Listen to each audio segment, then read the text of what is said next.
Hello, എല്ലാവർക്കും നമസ്കാരം. നമ്മുടെ ഒരു പുതിയ വീഡിയോയിലേക്ക് എല്ലാവർക്കും സ്വാഗതം. അപ്പം നമ്മളിന്ന് നോക്കാൻ പോകുന്നത് ഇവിടെ പേഴ്സണും തേർഡ് പാർട്ടിയും തമ്മിലുള്ള ഇപ്പോഴത്തെ അവസ്ഥ എന്താണെന്നുള്ളതാണ് നമ്മളിപ്പോൾ നോക്കാൻ പോകുന്നത്.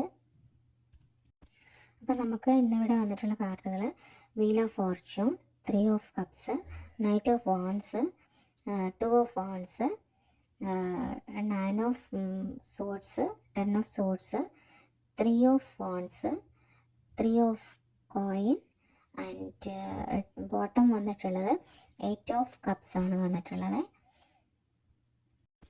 ഇതിലിപ്പം നമുക്ക് നോക്കുകയാണെങ്കിൽ ഇതിലിപ്പം പേഴ്സൻ്റെയും തേർഡ് പാർട്ടിയുടെയും മാനസികാവസ്ഥ എന്താണെന്ന് വെച്ചാൽ, ഈ ബന്ധത്തിൽ മാനസിക സമ്മർദ്ദവും കുറ്റബോധവും ഓവർ തിങ്കിങ്ങും ശക്തമായിട്ടാണ് കാണിക്കുന്നത്. ഒരു ഘട്ടത്തിൽ ഈ ബന്ധം വേദനയോടെ അവസാനിക്കുന്ന എനർജി ഉണ്ടെന്ന് ഈ കാർഡുകൾ പറയുന്നുണ്ട്. അതായത് ഇവർ തമ്മിൽ നല്ല വേദനയോടുകൂടി തന്നെ ഈ ബന്ധം അവസാനിക്കാൻ പോകുന്നു. പിന്നെ പേഴ്സണ് ഇത് തെറ്റായ വഴിയാണോ എന്നുള്ളൊരു ഉള്ളിലിരുന്ന ഒരു എന്താ പറയുക കോൺഫ്ലിക്റ്റ് ഉണ്ട്. ഇത് ഞാൻ ചെയ്യുന്നത് തെറ്റാണോ എന്നുള്ളൊരു കോൺഫ്ലിക്റ്റ് കൂടെ ഇയാളുടെ ഉള്ളിൽ അങ്ങനെ ഒരു ഇതും കൂടി ഉണ്ട് എന്നാണ് നമുക്കിതിവിടെ അവരുടെ രണ്ടുപേരുടെ മാനസികമായിട്ടുള്ള ഒരു അവസ്ഥ നോക്കുകയാണെങ്കിൽ അങ്ങനെയാണ് ഇവിടെ കാണുന്നത്. പിന്നെ നമുക്ക് ഈ ബന്ധത്തിൻ്റെ ഒരു ഗതി എന്താണെന്ന് വെച്ചാൽ, ഈ ബന്ധം ഒരു സ്ഥിരതയുള്ളതല്ല, പെട്ടെന്ന് തന്നെ മാറാൻ സാധ്യതയുള്ള ഒരു അവസ്ഥയായിട്ടാണ് കാണുന്നത്. ഇപ്പം അവർ തമ്മിലുള്ള ഒരു ഭയങ്കരമായിട്ടുള്ള ക്ലോസ് ആയിട്ടുള്ള ഒരു ഇതുണ്ടാവും. അത് താൽക്കാലികം മാത്രമാണെന്നാണ് നമുക്കിവിടെ കാണാൻ പറ്റുന്നത്. അതുകൊണ്ട് ഇത് ഏത് നിമിഷവും ഇത് പെട്ടെന്ന് തന്നെ മാറാൻ സാധ്യതയുള്ള ഒരു ബന്ധമായിട്ടാണ് നമുക്കത് ഇവിടെ ഈ ഒരു ബന്ധത്തിൻ്റെ ഗതി നമുക്കിപ്പോൾ ഇവിടെ കാണാൻ പറ്റുന്നത്.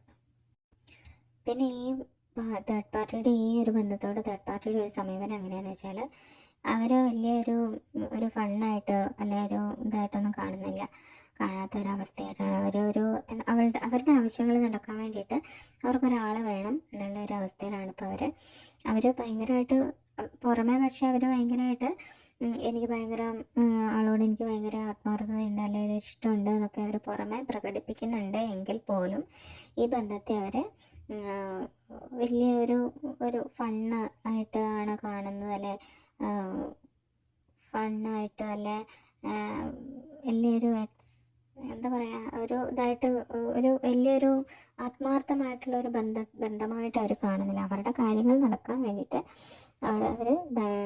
ഒരാളെ വേണം. ഒരു സീരിയസ് കമ്മിറ്റ്മെൻറ്റ് എനർജി കുറവാണെന്നാണ് നമുക്കിതിൽ കാണാൻ പറ്റുന്നത്. പിന്നെ അടുത്ത് നമുക്ക് നോക്കാവുന്ന പേഴ്സൻ്റെ ഇപ്പോഴത്തെ നിലപാട് എന്താണെന്നാണ്. പേഴ്സൻ്റെ ഇപ്പോഴത്തെ നിലപാടെന്ന് വെച്ചാൽ, ആളിപ്പം മനസ്സിലിങ്ങനെ ഒരു ഡിസിഷൻ മോഡിലാണ്. ഭാവി ഞാൻ എന്ത് ചെയ്യണമെന്ന് ആലോചിക്കുന്നുണ്ട്. മുമ്പോട്ട് പോകാൻ ശ്രമിക്കുന്നവരും വേറൊരു ഭാഗത്തുനിന്ന് ഇങ്ങനെ പിന്മാറാൻ ആഗ്രഹിക്കുന്നുണ്ട്. അതായത് ഈ ഒരു തേർഡ് പാർട്ടിയുടെ ഒരു മൂലം ആൾ എന്താ ചെയ്യേണ്ടത്, എനിക്ക് ഭാവിയിൽ ഞാൻ എന്ത് ചെയ്യണം എന്നാലോചിക്കുന്നു. നല്ല രീതിയിൽ മുമ്പോട്ട് പോകാൻ ശ്രമിക്കുന്നുണ്ട്. പക്ഷെ വേറൊരു ഭാഗം എന്ന് പറഞ്ഞാൽ ഈ തേർഡ് പാർട്ടി അതിന് നല്ല രീതിയിൽ മുമ്പോട്ട് പോകാൻ അതിന് വിടുന്നില്ല. പിന്മാറാൻ വേണ്ടിയിട്ട് ഇങ്ങനെ മുമ്പോട്ട് പോകണമെന്ന് വിചാരിക്കുമ്പോൾ ആൾ വേണ്ട എന്ന് വിചാരിച്ച് പിന്മാറാൻ വേണ്ടിയിട്ട് ഇങ്ങനെ ആലോചിക്കുന്നു. അപ്പോൾ ഈ തേർഡ് പാർട്ടി വിട്ടുപോയെങ്കിൽ മാത്രമേ ഈ പേഴ്സണ് നല്ല രീതിയിൽ നിങ്ങളുമായിട്ട് യോജിച്ച് നല്ല രീതിയിൽ പോകാൻ പറ്റുള്ളൂ. പിന്നെ ഇവർ ഈ തേർഡ് പാർട്ടി ഈ ബന്ധം നിലനിർത്തി കൊണ്ടുപോകാനുള്ള ശ്രമം നടത്തുന്നുണ്ട്. അതായത് സംസാരിച്ച് അഡ്ജസ്റ്റ് ചെയ്തിട്ട് എഫേർട്ട് ഇട്ടിട്ട് ഈ ബന്ധം നല്ല രീതിയിൽ കൊണ്ടുപോകാൻ വേണ്ടിയിട്ട് ശ്രമിക്കുന്നുണ്ട്. പക്ഷേ എഫേർട്ട് ഒരു വശത്ത് മാത്രമാകുന്ന എനർജി കൂടുതലാണ്. പക്ഷേ ഇവരെടുക്കുന്ന എഫേർട്ട് അവരുടെ ഭാഗത്ത് മാത്രമായിട്ടാണ് കാണുന്നത് കൂടുതൽ എനർജി, അതിൻ്റെ ആ ഒരു എനർജി. പക്ഷെ പേഴ്സൺ ആ ഒരു രീതിയിലേക്ക് പോകാൻ ആൾ തയ്യാറാവുന്നില്ല. അവർ ഒരുപാട് ശ്രമിക്കുന്നുണ്ട്. പക്ഷേ എന്താണ് അത് അവർക്ക് അങ്ങോട്ട് പേഴ്സൺ അവരുടെ ഒരു ഇതിലേക്ക് പോകാൻ ആൾക്കൊരു താല്പര്യം ഇല്ല എന്നാണ് നമുക്കവിടെ കാണാൻ പറ്റുന്നത്. പിന്നെ ഇതിനൊരു ഔട്ട്കം, അതായത് കറണ്ട് ഡയറക്ഷൻ എന്താണെന്ന് ചോദിച്ചു കഴിഞ്ഞാൽ, ഈ ബന്ധത്തിൽ നിന്ന് സ്ലോലി മൂവ് ഓൺ ചെയ്യാനുള്ള എനർജി കാണുന്നുണ്ട്.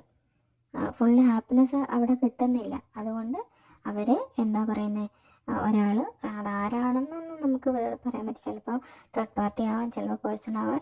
ഈ ഒരു റീഡിങ് വെച്ച് നോക്കുമ്പോൾ പേഴ്സൺ ആണ് ഇതിൽ നിന്ന് പിൻവലിഞ്ഞ് പോകാനുള്ള ഒരു സ്ലോലി അയാൾക്ക് വേക്ക് അവേ ചെയ്യാനുള്ള ഒരു എനർജി നമുക്ക് ഈ ഒരു റീഡിങ്ങിൽ നമുക്ക് കാണാൻ പറ്റുന്നുണ്ട്.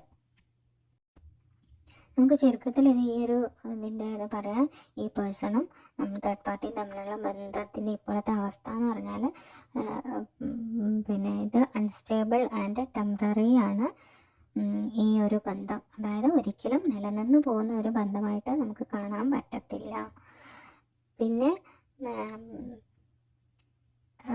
കുറേ അട്രാക്ഷനും കമ്മിറ്റ്മെൻറ്റും ഇതിനകത്ത് ഒരുപാടുണ്ട്. അതായത് തേർഡ് പാർട്ടി ഒരുപാട് ആളെ ഇങ്ങനെ അട്രാക്റ്റ് ചെയ്യുന്ന രീതിയിൽ പിന്നെ ഇങ്ങനെ സംസാരിക്കുന്നുണ്ട്. പിന്നെ ആൾക്ക് പേഴ്സൺ ആണെങ്കിൽ ഒരുപാട് മെൻ്റൽ സ്ട്രെസ്സും ഗിൽറ്റും ഒക്കെ വർദ്ധിക്കുന്ന ഒരു ഇതായിട്ട് നമുക്ക് കാണാൻ പറ്റുന്നുണ്ട്. പിന്നെ ഇതിൻ്റെ എൻഡ് എന്ന് പറയുന്നത്, ഇത് അവസാനിക്കാനുള്ള സാധ്യത ശക്തമായിട്ട് ഈ ഒരു കാർഡിൽ നമുക്ക് കാണാൻ പറ്റുന്നുണ്ട്.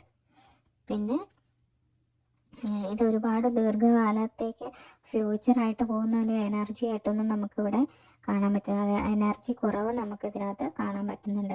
അതായത് ഈ പേഴ്സണും ഈ തേർഡ് പാർട്ടിയും തമ്മിലുള്ള ഈ ഒരു റിലേഷൻഷിപ്പ് ഒരുപാട് നാൾ നീണ്ടു പോകുന്നതോ ഒന്നുമല്ല, അത് സഡൻലി അത് ബ്രേക്കപ്പ് ആവുന്ന രീതിയിലേക്കാണ് നമുക്കിതിൽ ഇവിടെ കാണാൻ പറ്റുന്നത്. അപ്പോൾ ഇതാണ് ഇന്നത്തെ നമ്മുടെ റീഡിങ്. എല്ലാവർക്കും ഇഷ്ടപ്പെട്ടിട്ടുണ്ടെങ്കിൽ എല്ലാവരും ഷെയർ ചെയ്യുക, ലൈക്ക് ചെയ്യുക, നമ്മുടെ ചാനൽ സബ്സ്ക്രൈബ് ചെയ്യുക. നമുക്ക് പുതിയൊരു വീഡിയോ ആയിട്ട് നാളെ വരാം. അപ്പോൾ അതുവരെ എല്ലാവർക്കും നന്ദി, നമസ്കാരം.